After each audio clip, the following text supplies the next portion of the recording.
الجيش الملكي إخواني الكرام، الجيش الملكي هذه المرة سيرحل لمواجهة شبيبة القبائل الجزائري وذلك برسم الجولة الثالثة من دوري أبطال إفريقيا في هذا الموسم. إخواني الكرام، خواتي الكريمات، أهلا وسهلا ومرحبا بكم معنا من جديد في حصة موجز أخبار الكرة لليوم. الجيش الملكي سيحل ضيفا ثقيلا على شبيبة القبائل الجزائري. للإشارة فالأهلي المصري هو الآن في الرتبة الأولى ب4 نقطة من انتصار وتعادل، متبوعا بيونايتد أفريكان في الرتبة الثانية ب4 نقاط كذلك، والجيش الملكي بخسارة وتعادل في الرتبة الثالثة بنقطة واحدة.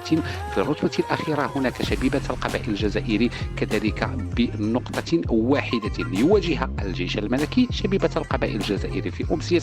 قبل ذلك إخواني الكرام، ما تخلوا لنا بصماتكم وخلوا لنا كذلك تعليقاتكم الجميلة وكذلك لايكاتكم لايكات واشتراكاتكم في هذه القناة المتواضعة. وبسرعة نعود للموضوع.